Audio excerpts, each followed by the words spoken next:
Hello, my name is Peter Outridge. I'm the project leader for the Environment Geochemistry Program project Volcanic Mercury Emissions.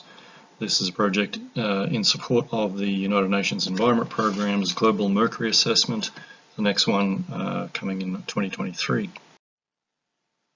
The goal of this project has been to help fill a key knowledge gap in the natural mercury cycle, specifically volcanic system contributions to the global atmosphere.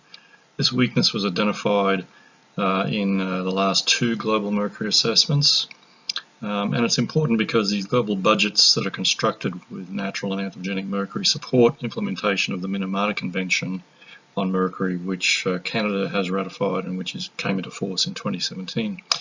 Specifically, we're focusing here on Icelandic volcanoes because early work in the 1970s identified these volcanoes as some of the most mercury-rich emitters in the world, but no one's done any work on these since then. So we think it's high time someone came back and did some more work with modern instruments. And the bottom line here at the end of the first year of the project is that everything is on schedule and proceeding nicely. Project team members, in addition to myself and Bruce Karsgaard from GSC, we have Brock Edwards, who's an NRCan RAP student, who's doing his PhD at the University of Manitoba with Professor Fei Wang, who is academic co-supervisor. And Fei is also contributing virtually all of the operational costs of the project, whereas the environment program is contributing Brock's stipend.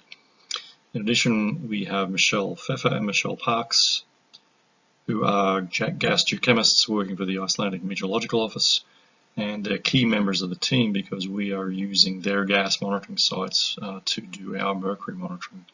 In addition, Hamid Sanai from Aarhus University is involved in carbon characterization work on volcanic particulates. To provide a little bit of context, we think that science has done a very good job of constraining the anthropogenic mercury emissions to the global atmosphere at 2,500 tons per year, plus or minus 20%. But the natural contributions to the atmosphere are very poorly constrained because people simply have not done very much work on this compared to the anthropogenic side of the equation.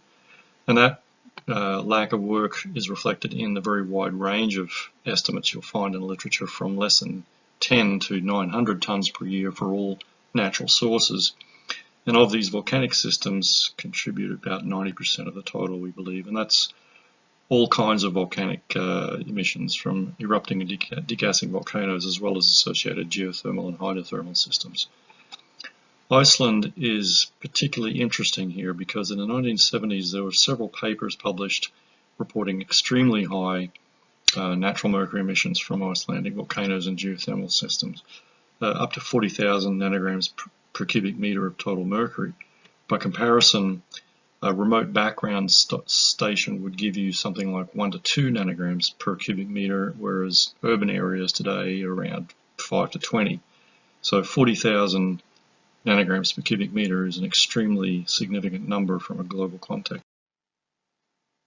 To date, after 12 months of work, we have hired Brock Edwards.